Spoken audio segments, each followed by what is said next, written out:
Good day everybody and welcome back. This is a beautiful day here in sunny South Africa. Actually not so sunny today, there's a cold front on its way. This is the end of April 2020. Interesting times in the world where COVID-19 is causing havoc around the world.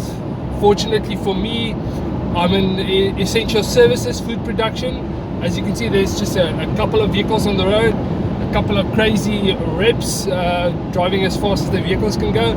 But yeah, so today I'm on my way to go take soil samples, and I thought it will be a perfect time to show you how to do it properly.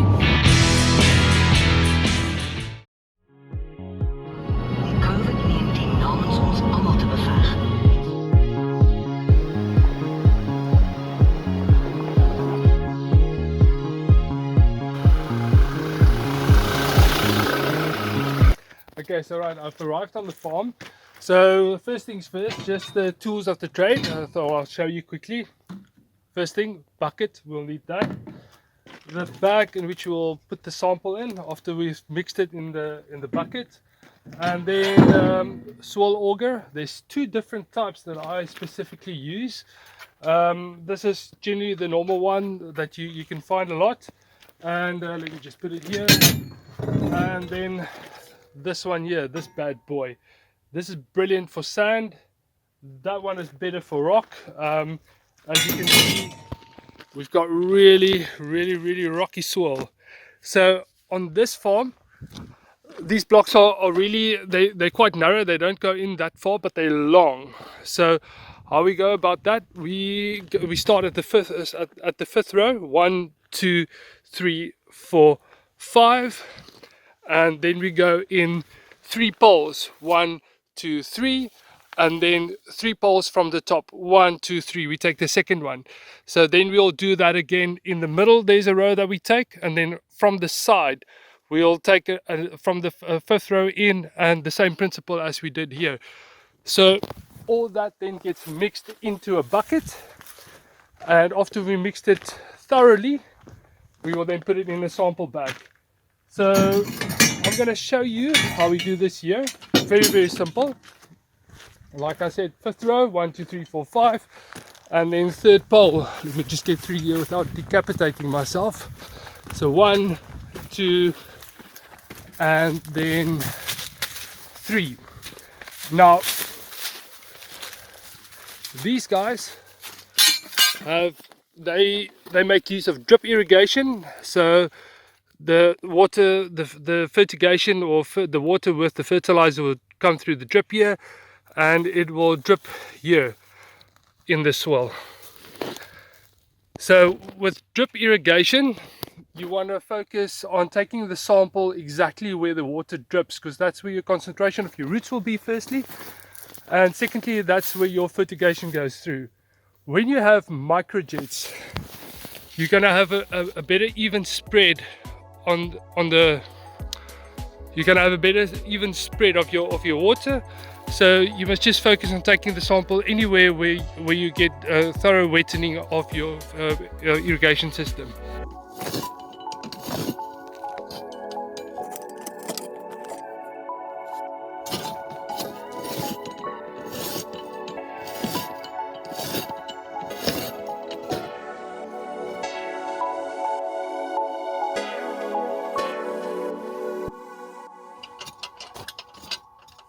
Just want to tell you why it's so important to have a consistent place on where you take your samples every year, 2 years or 3 years, depending on how frequently you take your samples.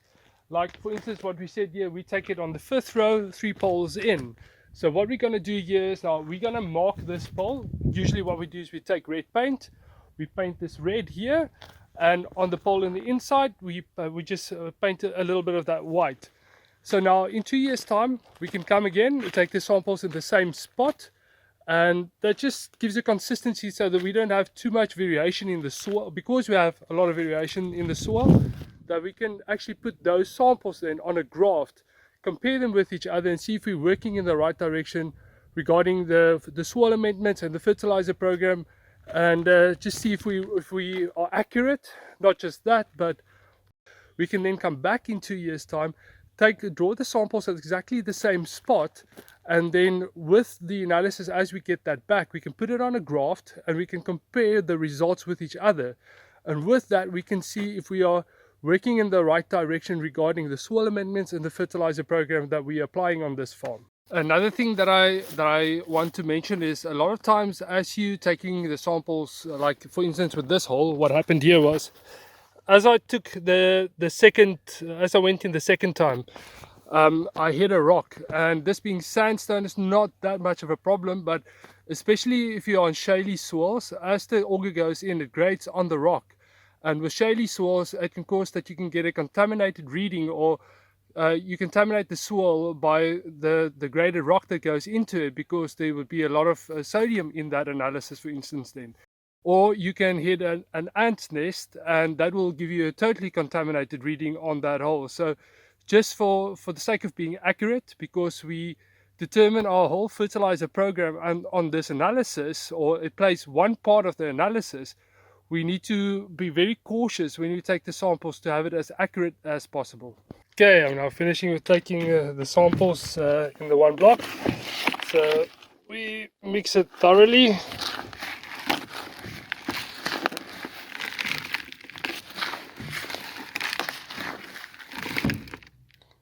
Beautiful soil.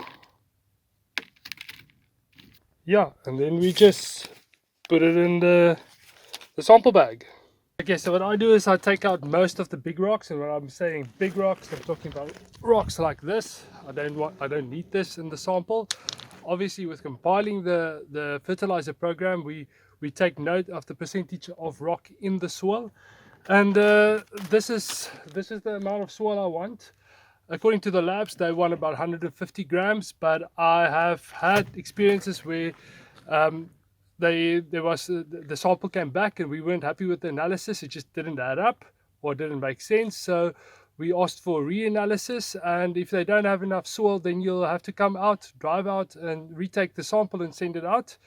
But if they have enough soil with them, then they can just redo the analysis. So I would say rather safe than sorry. I don't know if you guys can see this, it's everywhere. Now this is the poop from a worm. Crazy. I can remember when I started working in the table grape industry, I saw that one day walking into a vineyard, and I just saw that everywhere. I thought, geez, these guys have rats. And like I said, when I started, and you always learn something in this industry. That's the crazy thing about table grapes, and also every season there's so much to learn. So the manager told me, no man, we don't have rats, just look up. And he showed me this big worm. If you don't control it, it causes you a lot of damage, especially if you have nets where you can't have birds coming in. That becomes a big problem. So yeah, always, especially after the harvest, on the end of the harvest, be on the outlook for these suckers, because they're telltale signs. Okay guys, here's a very good example why I find it very important to, especially if I start new, if this is a new client for me and I start for the first season on the farm, to take the soil samples myself. And here's the very reason for that. If you look at the root development here, it's really fantastic, but it's really shallow. I mean, you're talking maybe 10 centimeters, and the reason for that is you're sitting with this type of soil, which is clayey and very hard and compact. And with this mulching that these guys put up here, they created a very beautiful root zone. And why that is important for me to notice that is, as we compile the fertilizer program, I need to keep in mind that this block, it's got available water, or if you give it irrigation, it's the roots are only in the very top half of the soil, or only the 10 to 15 centimeters. So with fertilizer and with irrigation, it's very important to keep that in mind, because if we get a heat wave, that might cause a problem.